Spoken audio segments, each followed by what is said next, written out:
Good morning, everybody. Glad to see you here today. Today is the official last day of winter, and it certainly feels like it this morning. So thanks for coming out in the cold. Hope you received a warm greeting and got a hot cup of coffee or a hot cup of tea to make you feel a little bit more comfortable this morning. My name is Sherry, and I am one of the many volunteers around here. I volunteer on the tech team for the weekend services. I volunteer on the prayer team, and I also lead a group, or coordinate a group would be a better way to say it, called Outside the Walls. And I'm really passionate about moving our church outside the walls to serve and to bless our community. And one of the ways we've been doing that is through a mobile food pantry, where the food is provided by the Central Missouri Food Bank, and folks drive through and pick up groceries. We started doing that at the Elks Lodge off Route WW in January. And in January, we served 135 families. Then when we did it last month in February, we served 182 families. And we'll be having our next mobile pantry on Tuesday afternoon. We have about 28 volunteers signed up to serve, which is great. It will happen, rain or shine. So if you think of it, pray for us that we won't slip and fall on a wet parking lot, and that none of the food will be ruined if it sits out in the rain. And I want to thank everybody who's brought in shopping bags. There is a receptacle out in the hallway by the welcome desk to leave your shopping bags, and we use those to sort and to gather up groceries for our neighbors who come to be served. One of the things that I really appreciate about the food bank is that they don't refer to the people they serve as customers or clients or patrons or recipients. They call them neighbors. And as Jesus followers, working with them gives us an opportunity to get out into the community and show love toward our neighbors. We have another opportunity coming up that is going to be good for the whole family, and it's a city-wide day of service event called For Columbia. That's going to be held on April 29th, and there's going to be volunteers from about 45 different churches working together to complete over 75 projects in a single day. And those would be things for nonprofits, for churches, for schools, and for individual community members. We might be doing some household repairs, some painting, some organizing, some cleaning, some landscaping, picking up trash. There's just a whole variety of things that you can do. And kids are welcome. There are lots of sites where kids can work along with parents. And so if you would like to sign up, you can sign up beginning today through April 17th at www.forcolumbia.com. And there's lots more information there. You can sign up for a half-day shift in the morning or in the afternoon. You get a free t-shirt, you get a free lunch, and you get to meet some people from other churches around the community. So if you have any questions or if you need any help with registration, Maris and I will be out in the lobby after the service today, and she is an expert on all things related to For Columbia.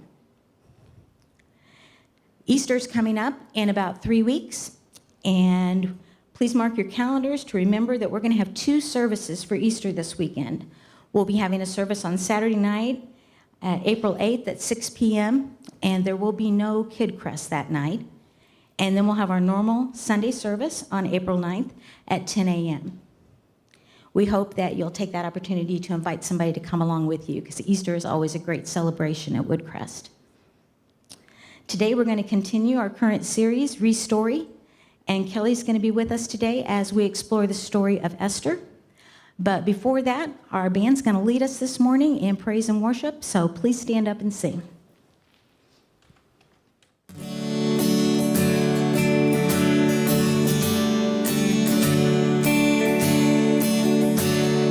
Christ is my firm foundation, the rock on which I stand. When everything around me is shaking,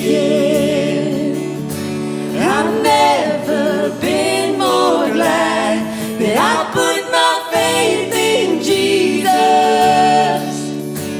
He's never let me down. He's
Everything I had was gone.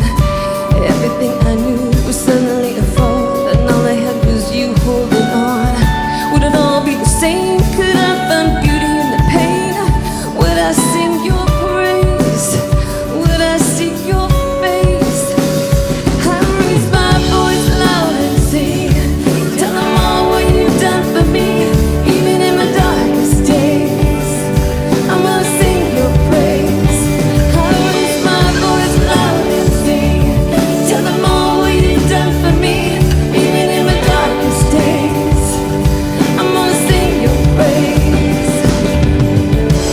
Everywhere I look today, every corner tree is blazed with the fire of God, the maker of the stars and the healer of my heart. Where would I be if you never gave me the eyes to see?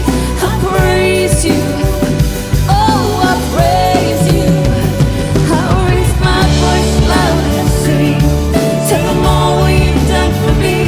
Even in my darkest days, I'm gonna sing your praise. I raise my voice loud and sing, tell them all what you've done for me. Even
for singing now. You can be seated.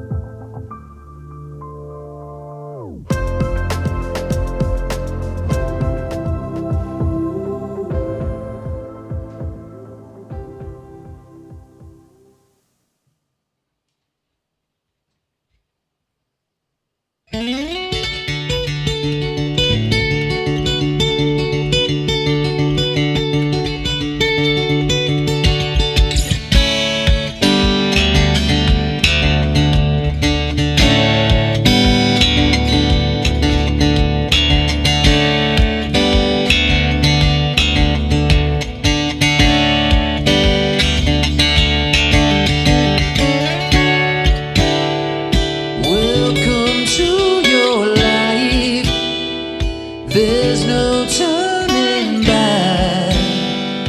Even while we sleep, we will find you acting on your best behavior. Turn your back on Mother Nature. Everybody wants to rule the world.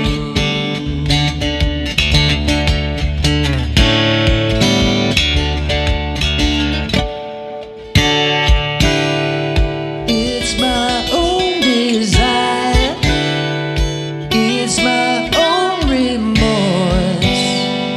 Help me to decide, help me make the most of freedom and our pleasure. Nothing ever lasts forever. Everybody wants to rule the world. There's a rule when life won't find you now. Holding hands when the walls come tumbling down. When they do, I'll be right behind you. So glad we've almost made it. So sad they had to fade it. Everybody wants to rule the world.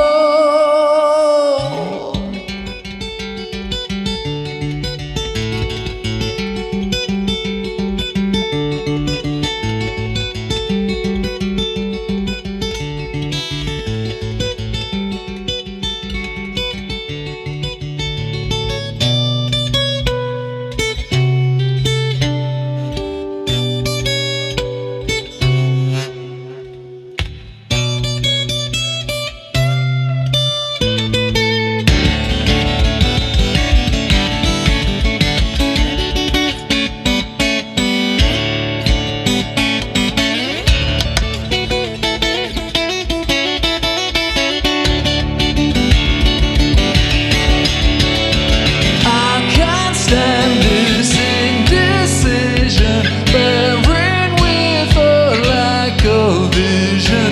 Everybody wants to say that you never need it. One headline, why believe it? Everybody, everybody. Everybody wants to rule the world.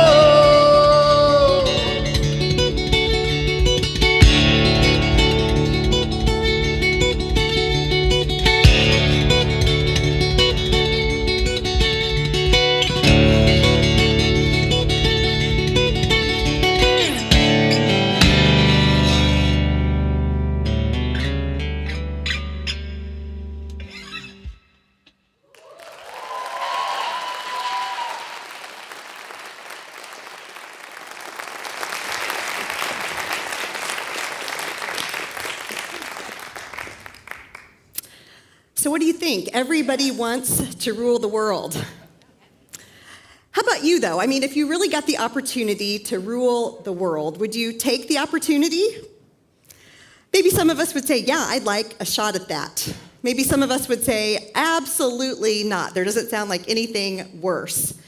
But maybe we would all be willing to honestly say that, yeah, we would like to rule our individual world. Well, in 486 BC, King Xerxes ruled the world. Well, not the entire world, but during his reign, he might as well have ruled the whole world. We're introduced to Xerxes in Esther, the first chapter. The very first verse says this. This is what happened during the time of Xerxes, the Xerxes, who ruled over 127 provinces stretching from India to Kush. So this was a massive, massive kingdom. 127 provinces. Now, it was so massive that Xerxes decided to host a 6-month exhibition for all his dignitaries and military leaders, and they came together for 6 months, and he showed off his kingdom. And they decided as a grand finale that he was going to throw a week-long party. Now, this was the bash of the century. It was maybe the greatest party known to mankind at that time, because remember again, he was the man. He was Xerxes. Now, the party included everyone in the capital, so it didn't matter if you were important or not. Everyone joined in this week-long celebration. And everyone partied hard all week. The men were with the king, and the women were with Queen Vashti. It says that drinks flowed freely and that goblets were never empty.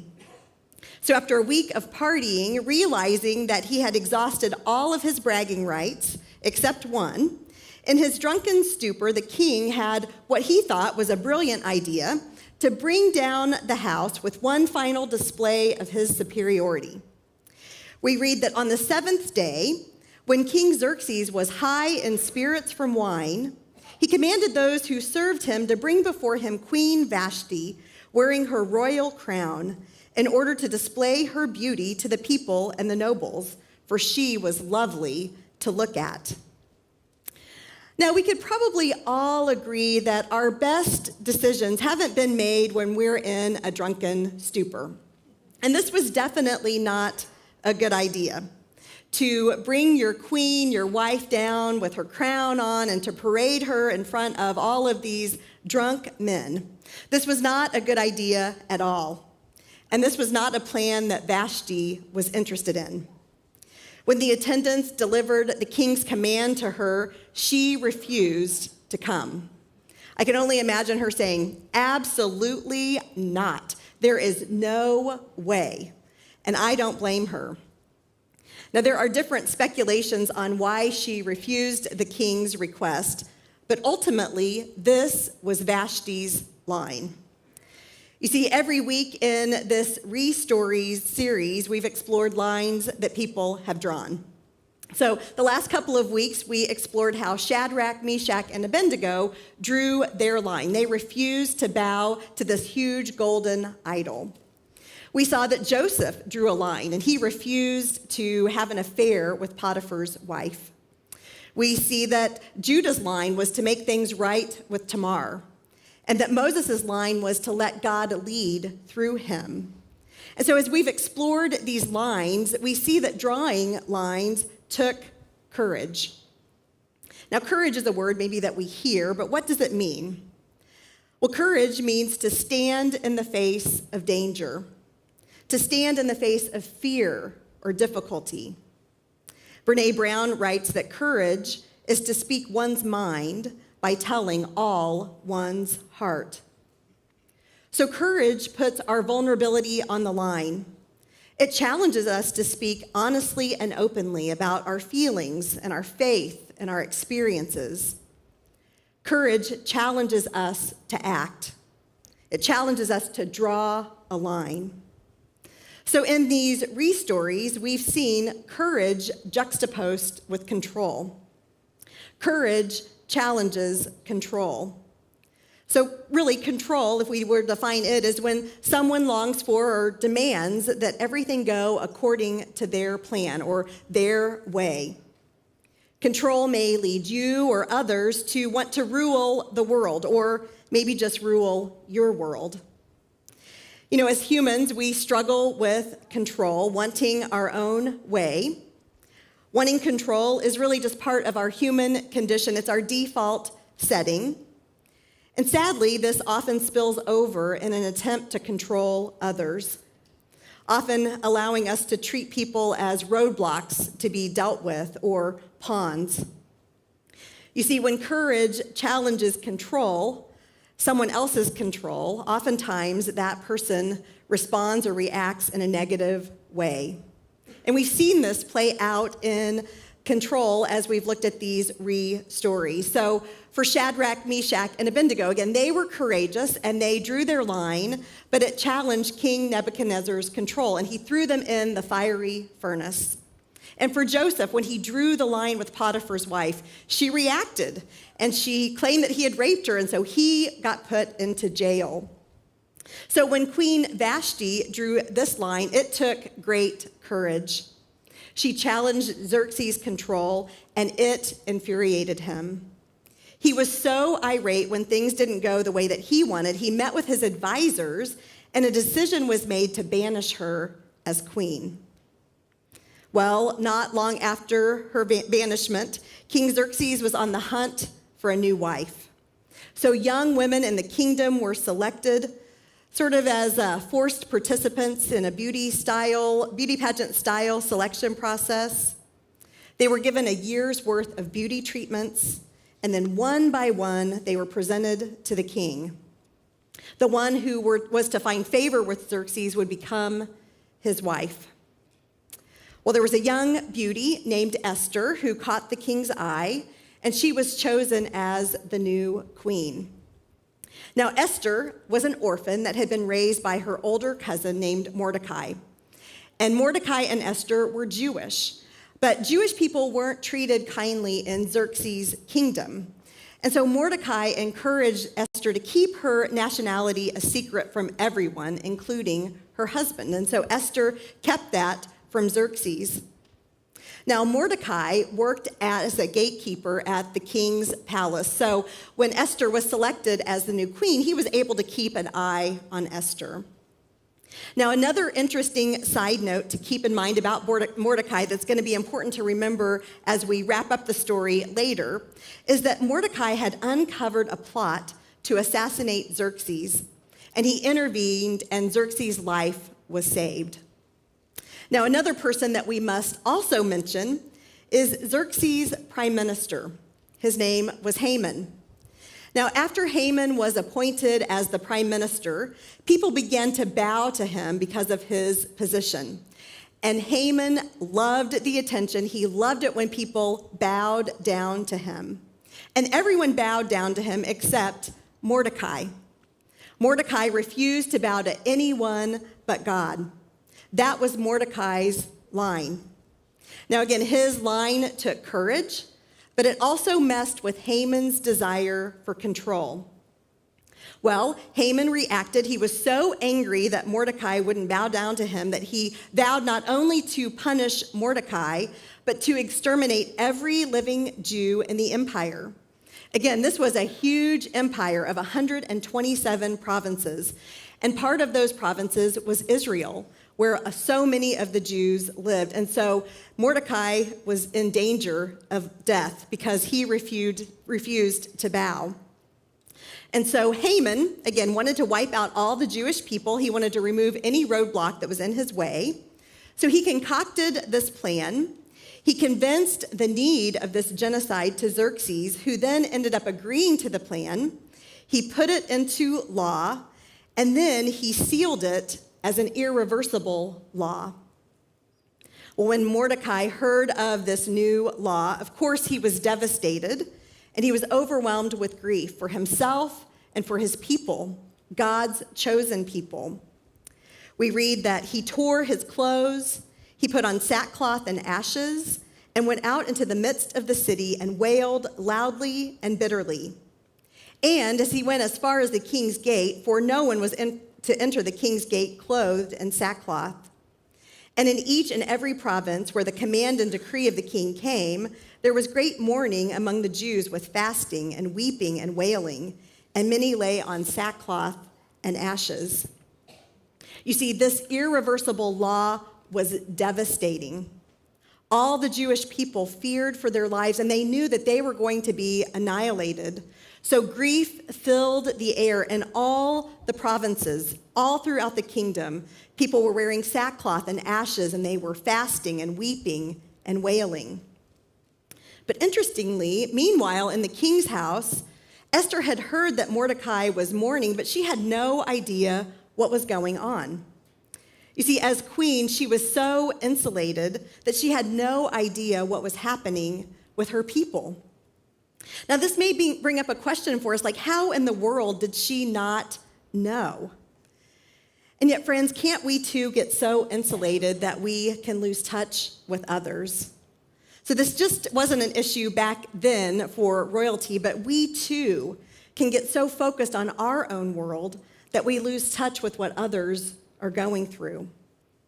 And this is what was happening to Esther. So she was concerned about what was going on with Mordecai, so she sent one of the king's chamberlains to find out what was going on.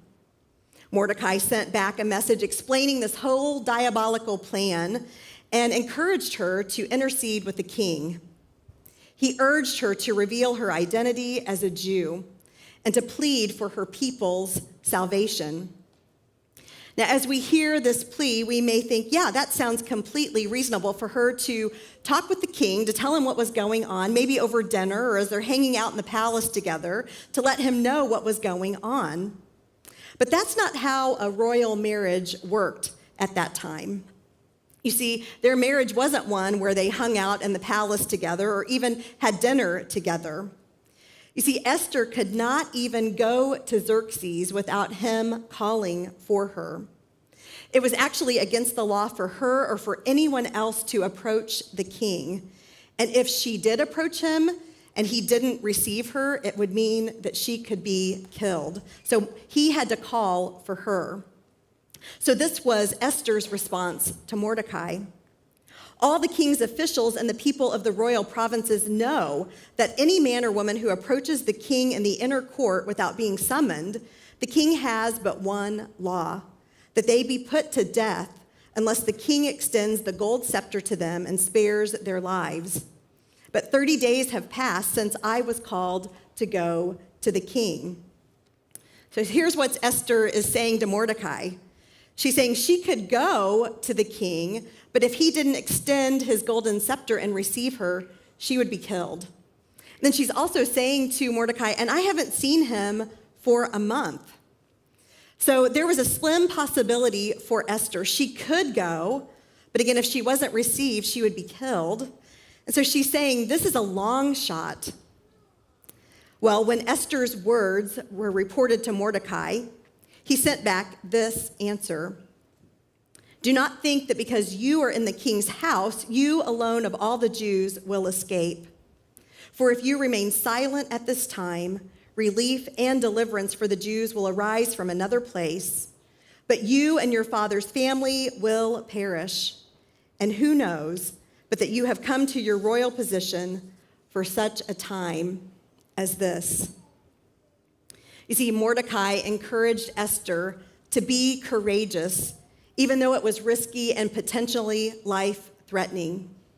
He reminded her that God was going to take care of his people, that relief and deliverance was going to come, and that possibly this was the very reason that she had been selected to be Xerxes' wife for such a time as this.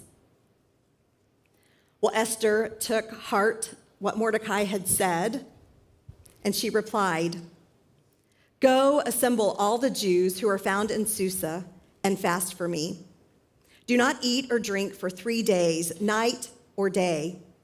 I and my maidens also will fast in the same way, and thus I will go to the king, which is not according to the law, and if I perish, I perish. You see, this was Esther's line.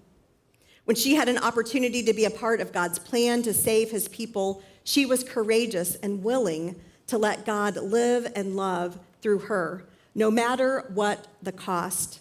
If I perish, I perish. You see, Esther's line took courage. She stood in the face of danger. She put her vulnerability on the line.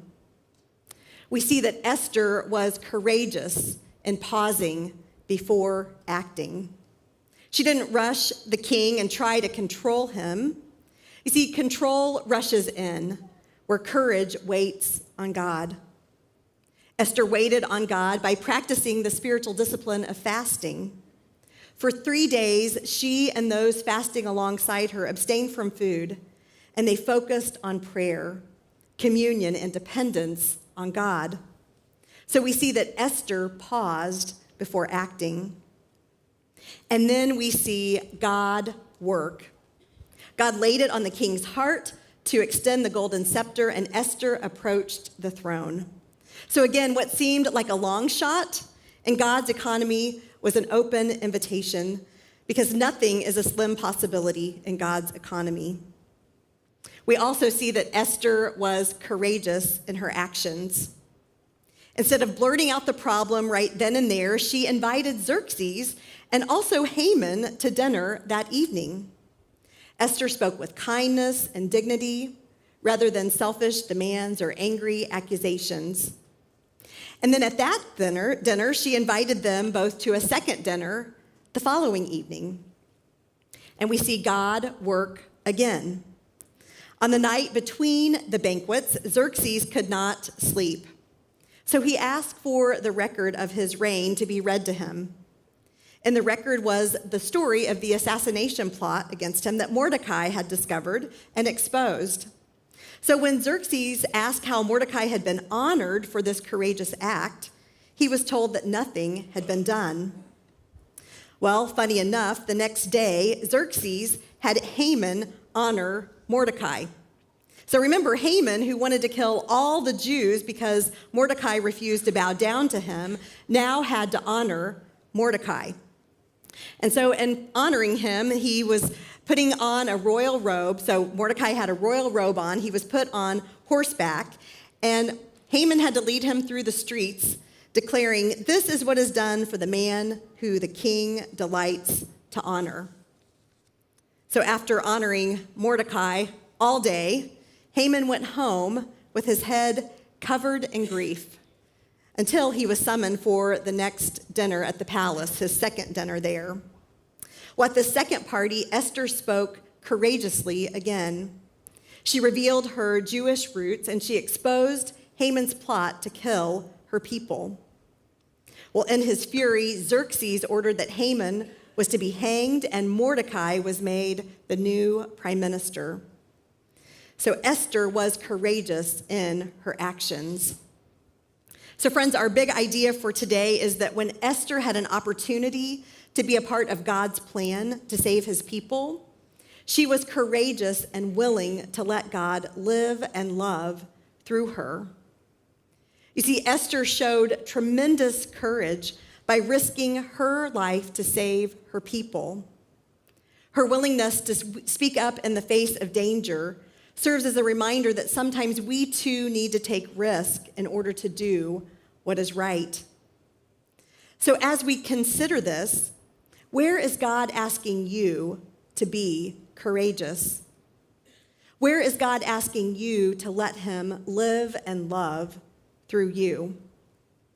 Now you might say, well, I don't have a nation that I am supposed to save, but yet big or small, I think God has an invitation for each and every one of us to be courageous.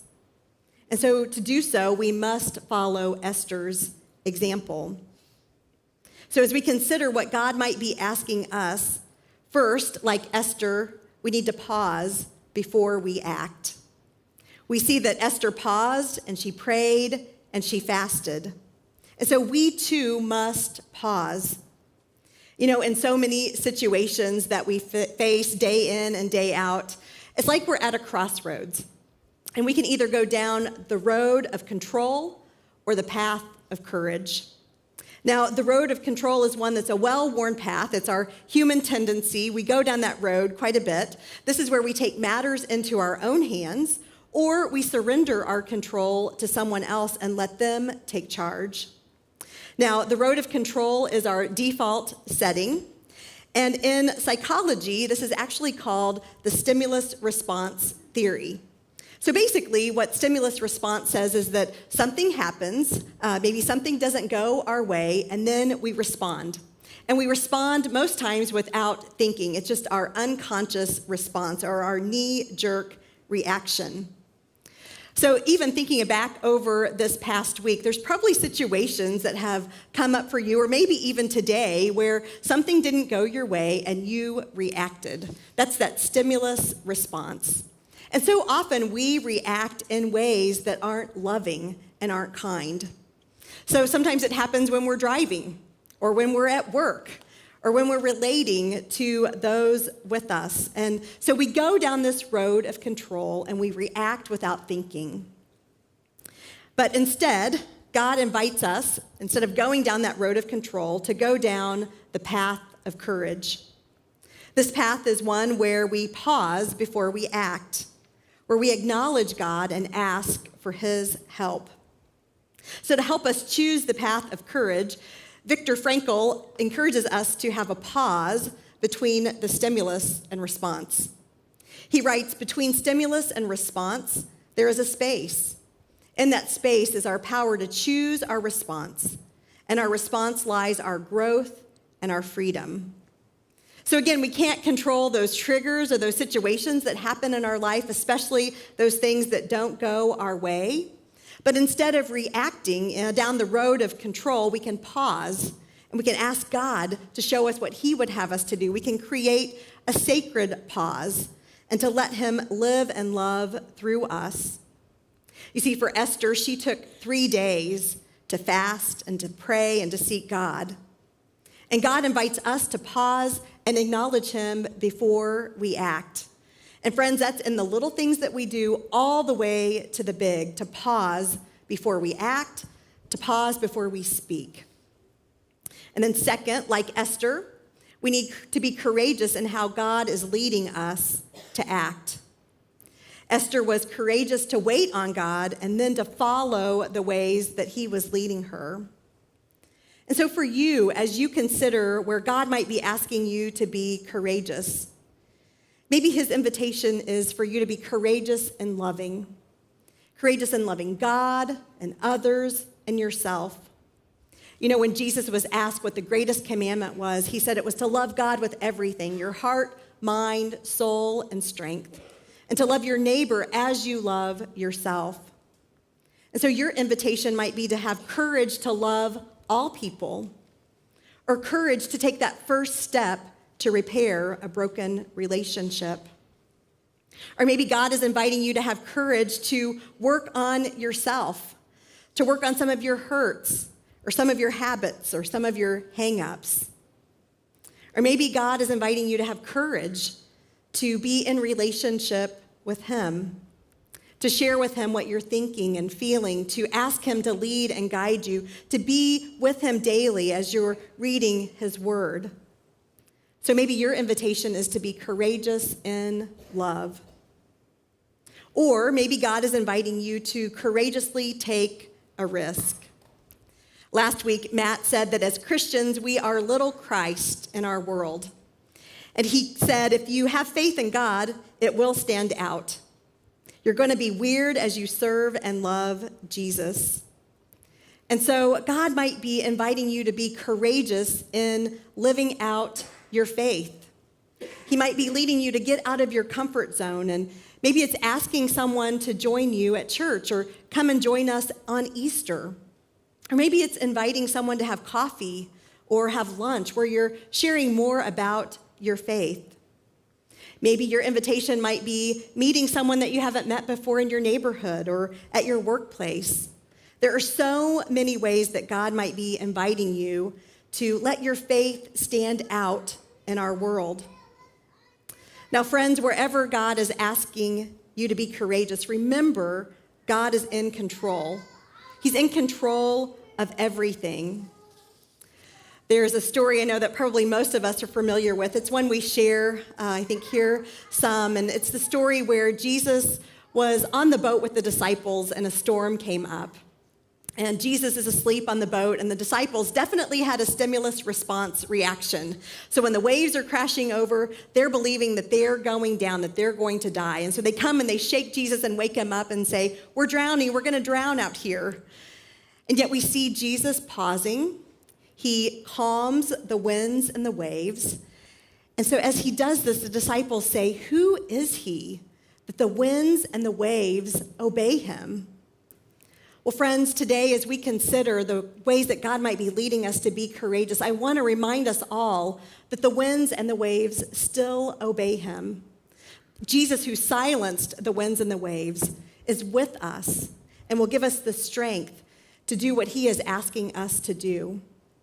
And so whatever situation we might encounter, whatever storm we might face, that God is wanting us to have courage, to wait on him, and to act as he leads.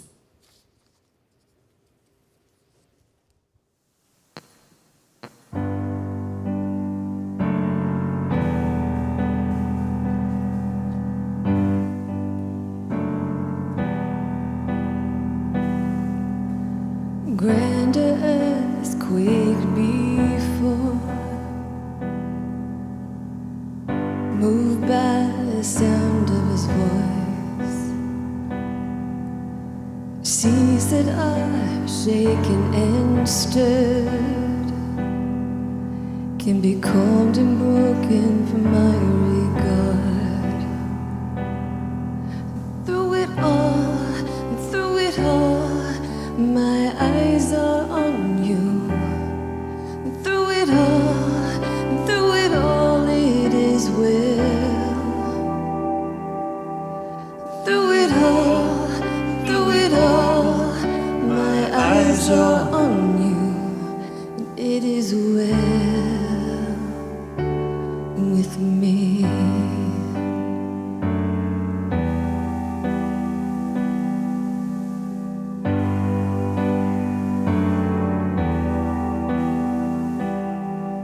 Far be it from me to not believe,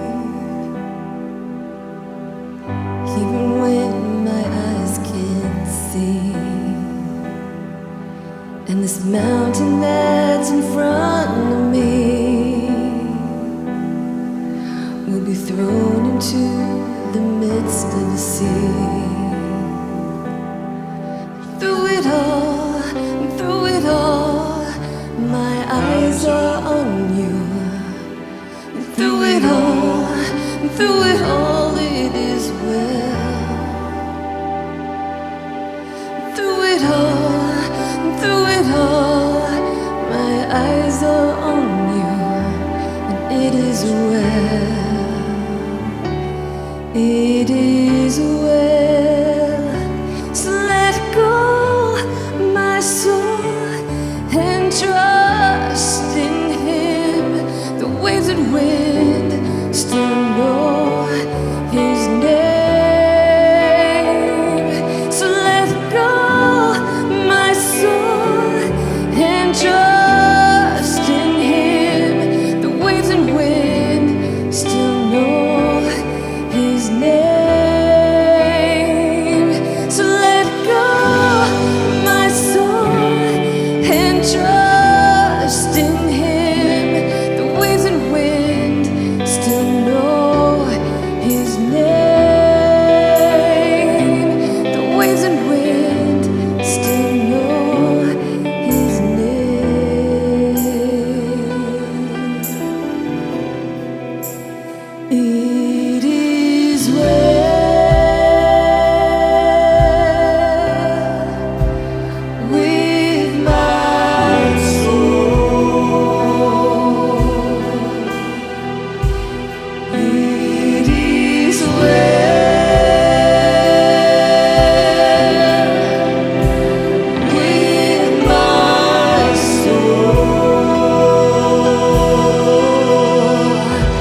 the background of what we heard today.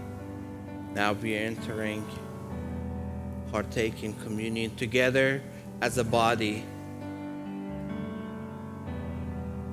I don't know that if you kept track of how many times Kelly used the word remember or reminder.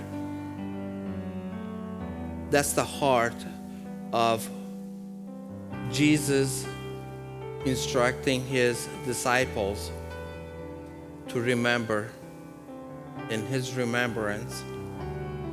What a beautiful way that we would be reminded, both individually and corporately as a body, that God of universe, the waves and the wind still knows his name. So it's a reminder on his last night when he was get ready to go to the cross. They finish eating, they're ready to go to the upper room, and he grabs the bread, breaks it, and he says, "Here's my body that is broken for you. Take and eat, and every time that you eat, remember this and remember me." And then he grabbed the cup, blessed it, and he said, "Take a drink. It signifies a new covenant, a new commitment, that my blood is shed for you, and you would remember it as often as you partake this. You remember me, and I'm in control, and I have gone before you." And of course, later on, history says that he went on to die and then later conquered death. This is the whole idea of our stories or re-stories. We partake this to just not only be reminded individually, but as a body, we got to remind each other. Seasons and days that it's hard to say, you remember, don't forget. As hard as it is today, the story is different. The ending is different. We know the ending. So, as we invite you to the table of our Lord, this is not Woodcrest table. It's Jesus' table. There's no restrictions, there's no qualification, there's no expectation except whatever that is on your heart and Jesus, and you're invited to this table. From the logistical side, we just say that move to your left, and we're going to have stations up here. You can come and grab your elements, and then you can go back to your seat. It's not going to be any further instruction. We have gluten-free station on the corner. We hope that your heart, as you're taking those elements, just become a reminder of not only who Jesus is, but also how Jesus sees you as a beloved treasure. Let's pray. Father, thank you for today. Thank you for just a reminder of your courage, your love, the extent that you went to sacrifice part of yourself in person of your Son Jesus, so we may have life and we may have it in abundance.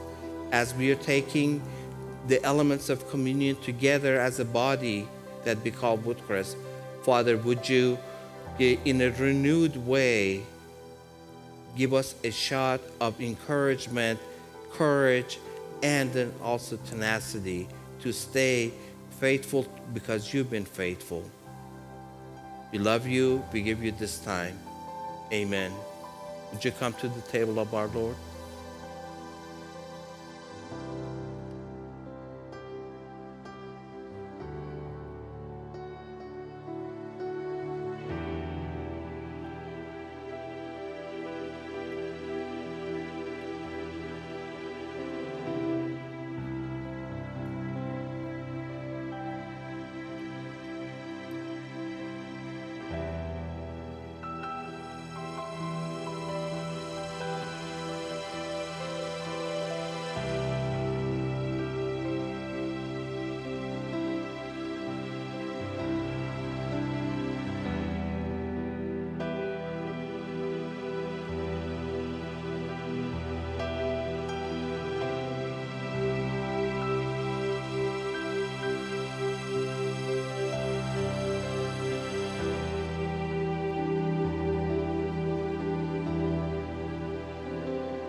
if you're still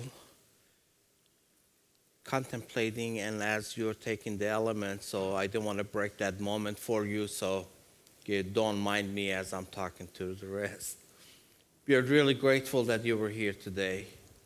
We hope that you would take something, whether that it was a lyric or was it what Kelly said, or even the experience of communion, that you would know the heart of who God is and who you are in his eyes. We hope that we will see you next week, and as we are preparing ourselves for our Easter, that God would prepare all of our hearts as a body at Woodcrest. So, band is going to lead us to one more song, so let's stand up, and then we're going to be dismissed.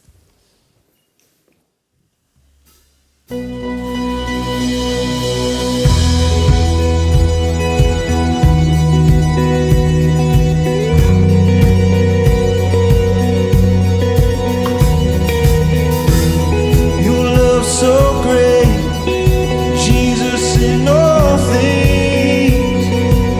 I've seen a glimpse of your heart, a billion years.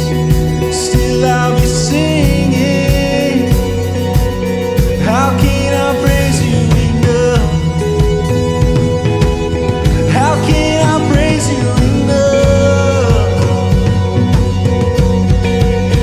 You are the Lord Almighty, outshining all the stars in glory.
much for joining us. We'll see you next week.